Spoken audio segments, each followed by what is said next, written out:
Halo Sobat Sehat Fatmawati, kembali lagi nih di acara Talk the Talk Podcast RS Fatmawati. Kali ini Bang Jali lagi ditemenin nih oleh dokter spesialis anak, Dokter Bobby. Yuk kita simak.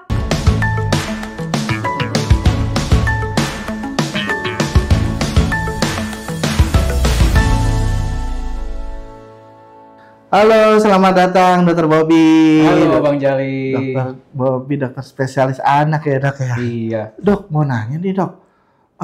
Memang kalau misalnya anak itu bisa hipertensi dok. Apa bedanya kalau sama dewasa dok? Ya, gini Bang Jali. Kadang-kadang tuh orang mikir ya, hipertensi itu penyakit orang dewasa doang ya. Padahal anak-anak juga ada. Ada dok ya? Ada. Oh. Dan itu tidak sedikit ya. Cukup banyak ya yang berobat di Rumah Sakit Fatmawati ini anak dengan hipertensi. Oh gitu dok. Apa itu umum terjadi dok? Atau langka dok itu dok? Iya. Kok bisa ya gitu maksudnya? Saya baru tahu deh. Ya itulah karena dikiranya penyakit dewasa aja maka disebut langka ya. Oh, langka. Padahal ini cukup banyak ya. Jadi untuk anak laki-laki itu sekitar 15-19%. Oh, banyak juga ya dok? Banyak. Anak perempuan sekitar 9-12%. Jadi anak laki-laki lebih tinggi resikonya ya dibanding anak perempuan. Tapi tidak sedikit yang menderita hipertensi itu pada anak. Oh. Memang beda ya sama orang dewasa ya. Untuk anak-anak itu dinyatakan hipertensi bila tekanan darahnya lebih dari di atas normal ya. Berdasarkan pengukuran dari jenis kelamin, usia dan tinggi badan. Nah, kalau orang dewasa kan rata-rata sama ya. Angka batasannya sama. Tapi kalau pada anak berbeda, itulah bedanya. Oh, ada khususnya ya dok ya? Khususnya dengan tabel yang menggunakan PK 2021. Oh, ada panduannya ya dok ya? Pedoman Nasional Pelayanan Kedokteran tahun 2021. Oh, kalau misalnya hipertensi pada anak dok, itu dari keturunan atau gimana dok? Iya, selain keturunan juga banyak ya penyebabnya ya. Saya menjelaskan keturunan dulu. Jadi penyakit hipertensi ini bisa diturunkan ya. Namanya hipertensi familial ya. Jadi biasanya orang tuanya sudah menderita hipertensi di usia muda. Itu cirinya ya. Dan selain hipertensi, anak yang sakit hipertensi ini juga memiliki kelainan pengontrolan elektrolit. Jadi kadar kaliumnya ada yang tinggi, ada yang rendah. Jadi memang hipertensi ini memang ada penyakit yang bisa diturunkan secara autosom dominan. Jadi secara genetik diturunkan. Bisa dari gaya hidup nggak dok? Misalnya anak-anak kan banyak jajan atau apa dok? Bisa nggak dok dari situ dok? Iya. Jadi hipertensi ini bisa juga ya disebabkan karena pola hidup yang tidak sehat. Ini yang paling sering ya. Nah ini pola hidup yang tidak sehat ini akan mengacu ke obesitas biasanya. Ya, faktor kegemukan, berat badan lebih dan obesitas. Ya, misalnya kan banyak anak-anak nih yang aktivitasnya kurang, ya, terus konsumsi makan minuman manis yang berlebihan, ya, micin garam gitu ya. Juga mager main gadget terus ya, biasanya ini memicu terjadinya berat badan yang lebih atau obesitas. Nah, sedangkan obesitas ini sangat erat hubungannya dengan terjadinya hipertensi. Oh, dari situ dok ya? Ya main gadget ya zaman sekarang ya dok ya? Tiduran, mager, ngaruh juga ya dok ya? Gejalanya apa dok kalau boleh tahu dok? Kalau misalnya itu dok? Jadi gejala hipertensi itu ada yang tidak bergejala atau disebut asimptomatik, ada yang simptomatik atau bergejala gitu. Sama nggak sama dewasa dok gitu dok? Ya sama juga, sama juga. Jadi kadang-kadang pasien sudah mengalami tekanan darah tinggi, namun tidak ada gejala yang timbul, gitu ya. Itu yang berbahaya. Nah, kalau ada yang timbul gejala, ini bisa kita bagi. Apakah gejala ini akibat dari tekanan darah yang tinggi dan gejala yang menyebabkan darah tinggi itu tersebut ya. Jadi kalau misalnya gejala yang disebabkan oleh darah tinggi biasanya banyak di daerah kepala ya. Misalnya sakit kepala, migrain, nyeri kepala sebelah gitu ya, vertigo, terasa puting mutar-mutar, sampai kejang juga bisa ya. Lalu juga bisa menyebabkan pandangan yang kabur ya, penglihatannya kabur seperti itu. Lalu mual dan muntah juga bisa menyebabkan jantung berdebar-debar, sesak napas, bahkan mual muntah. Gitu. Nah, kalau misalnya gejala ini disebabkan oleh suatu penyakit ya. Jadi hipertensi itu bisa primer, bisa sekunder. Ya. Kalau yang primer ini yang tadi yang kaitannya dengan pola hidup yang tidak sehat maupun obesitas. Nah, kalau hipertensi sekunder ini ada penyakit lain yang menyebabkan tekanan darahnya tinggi. Oh, ada pemicunya. Iya, ya. Nah, yang sekunder ini penyebab tersering ginjal. Nah, jadi anak-anak yang menderita penyakit ginjal ya 60-70% itu menderita darah tinggi. Nah, jadi gejalanya yang timbul gejala-gejala penyakit ginjalnya, misalnya bengkak seluruh tubuh, kencing yang keruh, kencing berwarna merah, gitu ya, atau sebab lain seperti penyakit jantung. Ya, jadi yang timbul gejala-gejala penyakit jantungnya, ya, selain berdebar-debar, mulut biru, ujung-ujung jari juga biru, gitu ya, atau penyakit hormon endokrin. Jadi kelebihan hormon tiroid. Nah, ini biasanya hormon tiroid yang tinggi, selain hipertensi, dia juga tangannya tremor atau gemetar. Ada. Terus matanya juga mencolok keluar seperti itu. Nah, hipertensi ini bisa primer tadi disebutkan ya, maupun sekunder. Untuk anak-anak, hipertensi primer akibat pola hidup yang kurang sehat, itu yang paling tinggi pada anak remaja. Ya, anak remaja, Pak. Sekitar 85-95% itu remaja. Jadi yang usia sekitar 15 itu ya, dideteksi ternyata terdapat hipertensi. 15 tahun, Dok? Iya, 15 tahun. Sedangkan kalau yang sekunder lebih banyak yang anak-anak di balita yang di bawah 12 tahun, ya. Nah, kadang-kadang hipertensi ini saya bilang ya asimptomatik ya, jadi tidak ada gejalanya. Nah itu, kalau nggak ada gejala Dok, buat deteksinya gimana Dok? Ini banyak terjadi peningkatan kasus hipertensi yang asimptomatik saat waktu pelayanan vaksinasi atau medical check up. Diceknya di situ. Iya, jadi saat waktu vaksinasi dulu kan dites tuh ya, dites tekanan darah, itu banyak sekali terdeteksi anak-anak remaja yang ternyata hipertensi. Nah, itu dia tidak ada gejala apa-apa ya. Nah, yang kedua mungkin dia sedang melakukan medical check up atau tes kesehatan di sekolah gitu ya. Itu juga terdeteksi di situ, dia tidak punya gejala apa-apa, ternyata sudah hipertensi. Ya, kadang-kadang hipertensi ini timbul gejala kalau sudah masuk ke grade-nya ya. Jadi ada yang tahapannya tekanan darah meningkat, grade 1 dan grade 2. Mungkin kalau belum grade 1 grade 2 tidak ada gejala. Oh, tahapannya. Iya, makanya dari Ikatan Dokter Indonesia itu menyarankan anak usia 3 tahun itu harus sudah dilakukan rutin pemeriksaan tekanan darah. 3 tahun? 3 tahun harus sudah. Iya, karena penyakit-penyakit dewasa atau remaja itu bisa dimulai dari usia sakit yang usia 3 tahun. Oh, jadi deteksi dininya dari umur usia 3 tahun ya? Iya. Seperti di Rumah Sakit Fatmawati ini kita anak-anak yang berobat selalu diukur tekanan darahnya untuk screening ya, untuk mendeteksi apakah ada tekanan darah dengan tanpa gejala. Oh, dampaknya Dok, kalau misalnya didiemin aja gitu. Ya. Dampaknya dari yang ringan sampai yang berat ya. Dari yang ringan tadi ya ada keluhan-keluhan seperti itu ya, mual, sakit kepala, tentunya mengganggu konsentrasi belajar ya.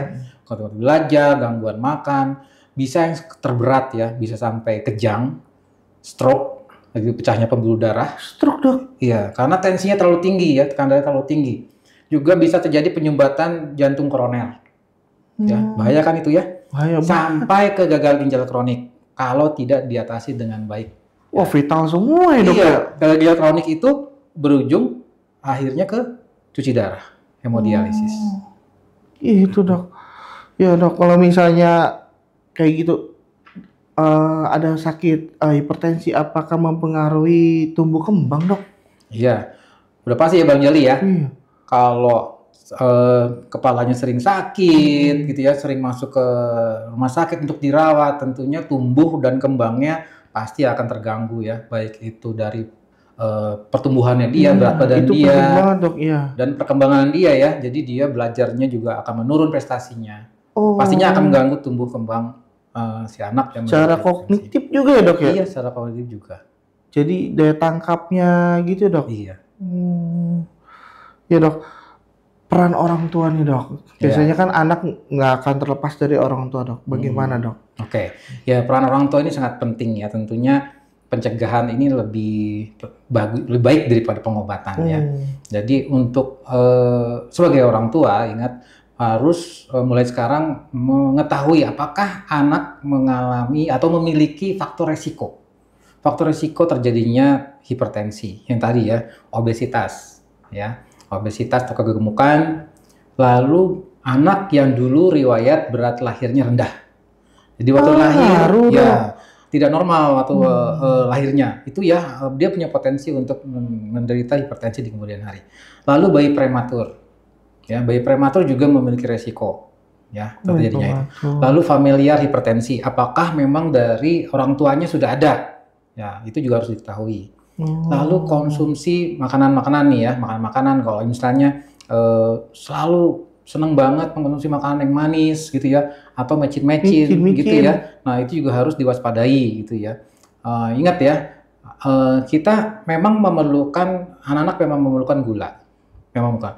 Tapi ingat ya, nih orang tua ya, bahwa tidak boleh terlalu banyak ya. Nah, konsumsi gula tambahan itu hanya diperkenankan 5-10% dari kebutuhan kalori. Jadi itu kalau dihitung-hitung kayak apa tuh kalau di sendok makan? Iya, dihitung-hitung sekitar 20-25 gram saja. 5 sendok untuk sehari ya. 5 sendok dok? Iya. Oh, jangan berlebihan. Iya kan kalau misalnya 1 sendok 1,5 gram kan, ya kurang lebih itu untuk 1 hari gitu. Nah, yang bahayanya nih ya, kadang-kadang anak-anak itu dengan tidak terbatas ya minuman kemasan ya.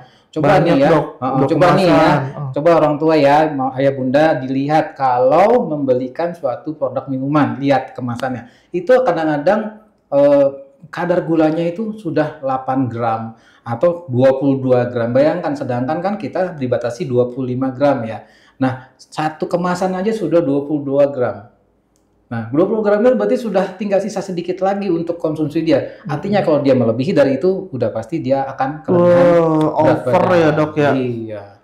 Jika anak nih dok, misalnya sobat Spot Mawati nanya, jika anak udah mengalami hipertensi dok, bagaimana dok? Iya. Ini udah ketahuan nih sakitnya nih, gimana dok? Iya. Pengobatannya dok? Oke, ini juga masih peran orang tua ya. Jadi kalau sudah menderita ya, yang tadi harus pola hidup yang sehat diupayakan. Bagi yang obesitas harus menjadikan berat badannya yang ideal ya, bukan yang kurus ya, tapi ideal. Ya mungkin bisa berkonsultasi dengan dokter ahli gizi ya. Bagaimana cara makan yang tadi ya, gulanya ya sekitar 5-10% ya. Lalu garam juga ya, kebutuhan garam itu sekitar 1,2 sampai 1,5 gram sehari. Nggak boleh banyak-banyak loh. Ingat tuh ya. Kadang-kadang yang nggak asin nggak enak. Iya. Coba sekarang di meja makan aja kadang-kadang suka ada tambahan garam. Gimana coba ditambah lagi? Nah, gitu. Terus kebiasaan merokok. Ya. Itu merokok itu sudah orang tua harus lihat nih anaknya ngerokok apa enggak.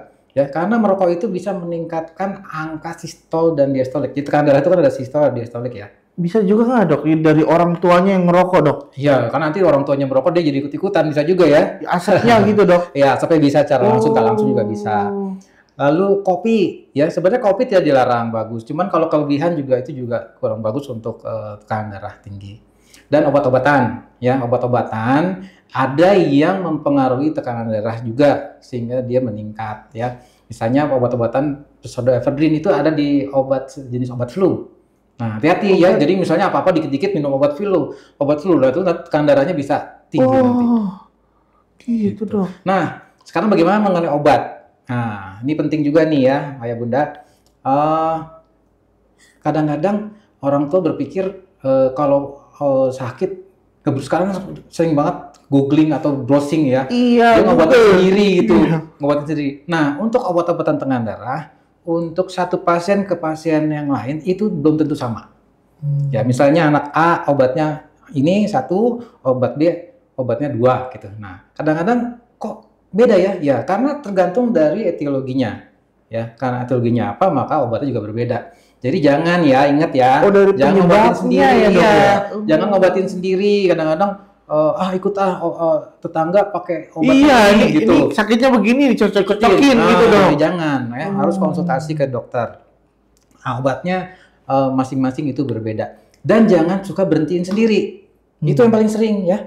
Jadi kalau udah tekanan darahnya normal, biasanya orang tua tuh udahlah nggak usah minum lagi lah gitu ya. udah sembuh gitu. Padahal untuk pengaturan stok obat itu sangat ada programnya. Ada programnya.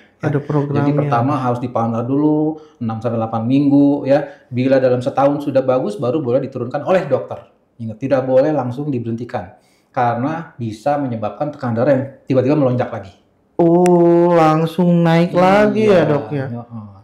Oh iya, Dok. Misalkan ini, Dok, dokter udah ngejelasin bahayanya. Kalau misalnya sobat RS Fatmawati mau berobat, Dok, gimana, Dok? Ya. Silakan kepada ayah bunda yang ingin memeriksakan atau untuk mengecek tekanan darah dan lain-lain bisa datang ke Gria Husada Rumah Sakit Fatmawati menemui Dr. Bobi Setia Darmawan saya di hari Selasa, Rabu, Kamis, dan Sabtu. Oke, terima kasih, Dok, sarannya. Udah penting banget ini, soalnya umum banget ini permasalahannya ya. Makasih banyak, Dok, atas podcastnya pada kesempatan kali ini. Sama-sama, Bang Jali.